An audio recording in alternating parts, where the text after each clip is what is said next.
Second down and 3. Pass is picked off. Landon Collins. And another interception for number 21. It's a high throw. Landon Collins now with another big play. Quick throw, Beckham. Room to run. Beckham gone. Touchdown Giants.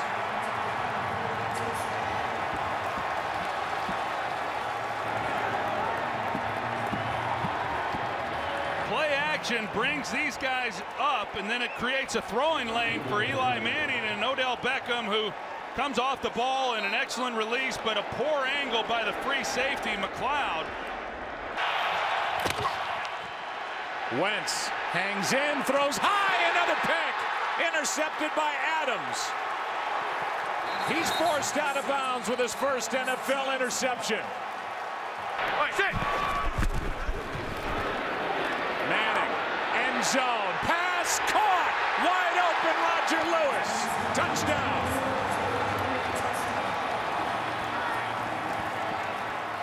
Well, good protection up front. Roger Lewis, one of those guys that McAdoo talked about getting into the game and seeing what they can do, and just poor secondary play again. Fake toss, and now wide open is the tight end Burton. And he stepped out of bounds, but a good start to this drive. Wentz keeps it, and he's dragged down. Jason Pierre-Paul. 34-yard try by Sturgis, who's now hit 18 straight.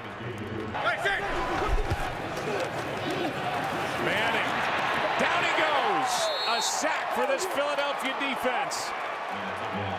And that's their 23rd of the season. Carson Wentz having to play catch up. A couple of interceptions. Here's one down the middle. Pass is caught. Ertz.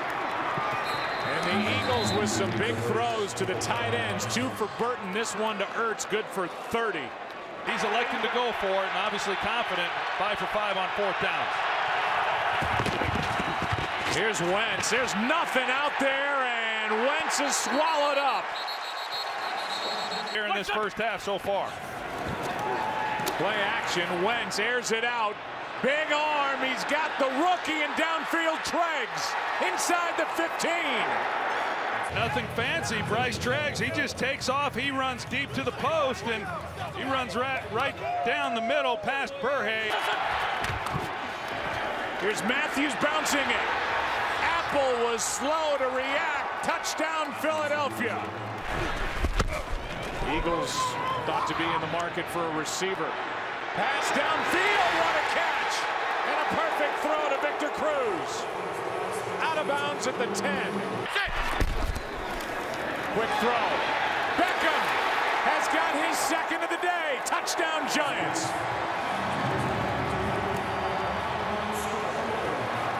Well, Manning gets the ball. He throws it up quick. You have to when you're down this tight and you're throwing a fade route, and it really was not a ball to the pylon. Good one. Sproles back inside the 20. Little room in front of him, and now a lot of room in front of him. Look out. Sproles to the sideline. And he's out of bounds at the 14. He's in the backfield at fullback. Hand off to Sproles, and depends on the spot. Looks short.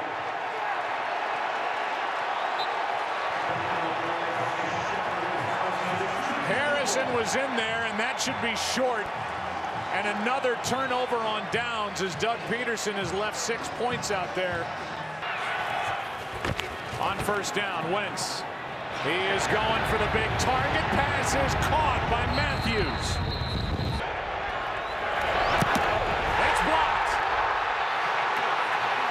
Jenkins comes away with it. Now the ball comes out. That's a live ball, and let's see who gets it.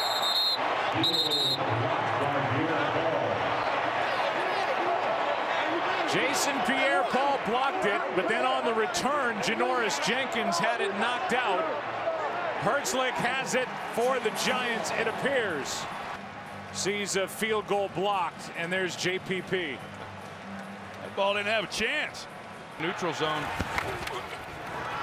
Here's Sproles left side. Peters with a block. And Sproles with a nice carry. But he will wear down at that side. Here's a pass caught for a first down. That's Aguilar. And Aguilar down inside the 5. They'll mark him out of bounds at the 3. First round pick out of USC. Handoff is to Barner. And Barner spins to the goal line. Touchdown. We've heard Rocky and now Balboa. On second down, Manning steps up. Shepard all alone, but a flag on the play. Touchdown Giants. Sterling Shepard, he's in the slot. He's going to run a corner. There's the penalty on Malcolm Jenkins. Holding. Defense number 27. Including the Pat Tillman Foundation, USO, and Wounded Warrior Project. As Beckham makes the catch, and he picks up 10. Someone still might be on the ground, sure enough. That's Beckham. You can see Brett Jones was calling for a trainer from the sideline, and there's the hit. Second down and 8. Wentz protected. Pass caught. Ertz first down. And Ertz has been a little bit more involved in this game. Play action. Wentz throws. He's got Ertz. And he slides down with a first down at the 15-yard line. And a good throw on the move by Carson Wentz. Last try was blocked. This try is perfect. And it's an 8-point game, 28-20. Here's Beckham, nice pass, tight coverage. Eagles say they have the ball. And now the officials get together. Right into the gut of Beckham. And then Carroll, as they go to the ground, rips it out. I don't agree with this one at all. Let's see if it works. Wentz. Pass is caught. Matthews for a huge first down. A hand on that throw. Here's a 38-yard try. Sturgis having a great year, and it's a 5-point game. The down of the game. It's tipped and picked. Intercepted. Hicks. His second in as many weeks. It was Connor Barwin who got a hand on it. And what an athletic interception by the middle linebacker. Extra men on the rush to the end zone. Incomplete for Jordan Matthews. And the Giants will hang on. This football team, it's not good at all. Not good at all. What's up everybody, Philly's Finest, aka Movie Stuff here. Hope I got you guys the brand new videos. You guys see the title, Eagles lose to the Giants. Eagles fall to 4-4, drop to 0-3 in the division, and now are in last place in the NFC East. Just a horrible game all around. Carson Wentz, 2 interceptions early. Really dumb interceptions. One of them, he's just trying to force the ball. The other one, I just don't know what he was thinking. Threw it right to the defender. Carson Wentz is looking terrible right now. Defense gave up 2 touchdowns. One of them to a guy called Greg Lewis or something. I don't even know his name. They knocked it into each other. Leotis McKelvin was looking like burnt toast. Jalen Mills, he was already burnt toast, and here he looked more like burnt toast today. Special teams, a field goal got blocked. I mean, just anything that could go wrong in this game went wrong. Coaching decisions were terrible. So let's get started here on the offense, and I'm about to say something that a lot of you guys might not agree with. But to be honest, I don't care anymore. I regret the Eagles getting Carson Wentz. I feel like right now we should have got Dak Prescott. Because at the time of the draft, before we went up to number 2, we were at the number 8 pick in the first round. If we would have just kept that pick, we could have got a corner, a receiver, or an O-lineman with that 8th pick. And I'm not sure exactly who the receivers or who the corners were in that draft class that we could have got, but We could have got a really good receiver, a really good corner, a really good O-lineman with that pick. Kept the rest of our picks, and then we could have picked up Prescott in the 4th and addressed some other needs. Because Carson Wentz is just looking terrible out there, especially in the beginning of games. He just sort of, you know, it's triple coverage, what the heck, throw it in. I don't understand. He's overthrowing people. He's underthrowing people. He's running out of bounds and getting a 5-yard loss when you could easily just throw it away. He's calling run plays into blitzes. I remember there's a play where it was so clearly obvious the Giants were going to blitz. But what Carson Wentz does, he gets up, he does his little kill, kill, kill. And he changes the play to a run play when it's obviously that they're stacking the box with 8 or more guys. And then Darren Sproles gets a loss of something. Carson Wentz is looking really bad. He does not look like the number 2 overall pick. You do not draft a guy from North Dakota State, Division I AA. You don't draft him with the number 2 overall pick. I don't care if he played in a pro offense or not. Receivers, once again, terrible. Bryce Treggs was beast mode out there. He only had 1 catch, and he could have got a 2nd catch if Carson Wentz didn't underthrow him. But Bryce Treggs is a beast. I don't know why they waited this long to bring him up, but I made a video on the guy as soon as he signed here, and everyone in the comment section agreed. Why isn't he in? Why isn't he in? Week in, week out, I'm seeing these comments. Why isn't Treggs starting? Why isn't Treggs in the game? Why isn't Treggs this? Why isn't Treggs that? We see what Treggs can do, but Doug Peterson, being the dumb coach that he is, calls like 1-2 plays for him and he sits him on the bench. I don't care if he doesn't know the playbook or not.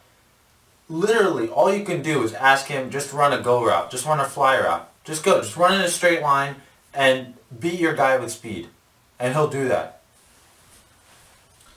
The receivers were just horrible. Aguilar almost fumbled a ball that cost us the game. Well, the game was over anyway, but fumbled a ball. Jordan Matthews dropped a couple balls. DGB got no separation whatsoever. DGB just looks like he doesn't care anymore. When he first came here, yeah, you know, he was hype, he was doing good, alright. Now he just doesn't care. He's jogging, he's barely getting separation, he's not jumping for balls. He's looking terrible. Just a really bad receiving game, and especially after what Aguilar said last week about, oh, don't talk to me about no drops, man. I only dropped it once, man. Don't talk to me about no drops. Hate these guys. I really do. I really do. Doug Peterson with some stupid play calling. He calls a quarterback keep.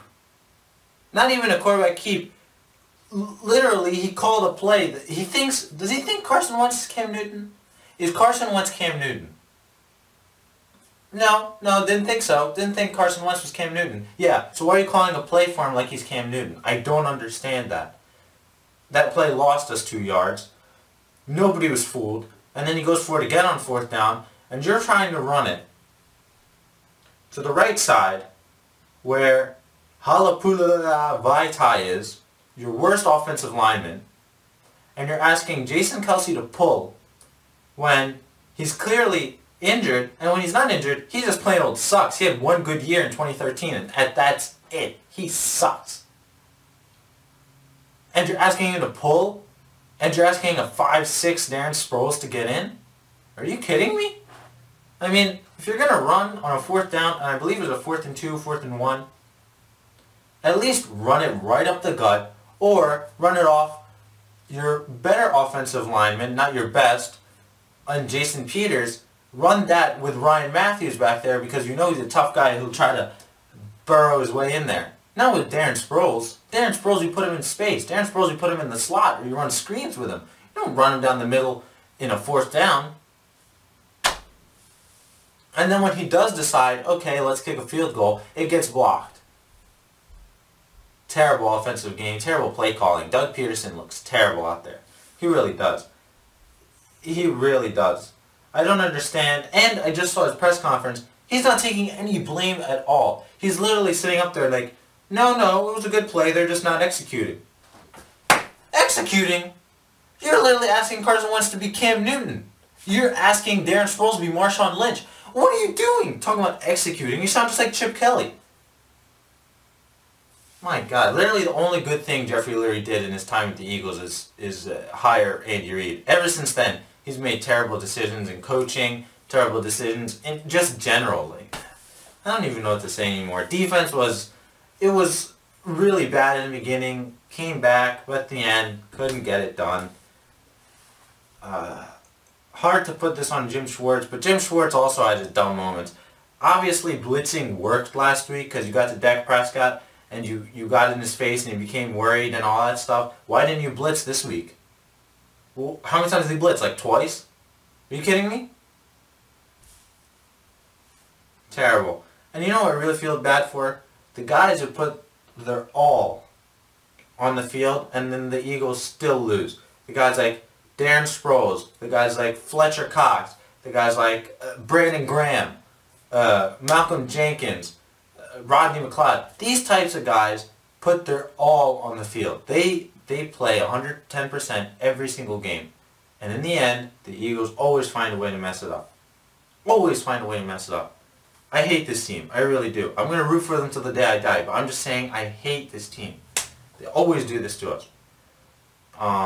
No offensive MVP, no defense. I'm not doing any of that stuff this game. Playoffs, I don't know who in their right mind is thinking playoffs. Playoffs? No. Playoffs are done. Eagles are going to go 6-10 this year. I see 2 more wins out of this squad. 2. I don't know who those 2 wins are going to come against, but 6-10 is what it's looking like for the Eagles. Yeah. At this point, I say bring up Paul Turner, cut Aguilar. Yeah, that's what I say at this point, because this you're not going to get anything for Aguilar anyway, so might as well cut the guy. I don't see anyone clamoring to go get Josh Huff. No one's going to be clamoring to get Nelson Aguilar either. At this point, not Malcolm, what's his name again?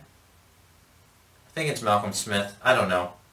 The guy we drafted in the first round a couple years ago, he's looking like a better first round pick than Nelson Aguilar, and he barely gets on the field.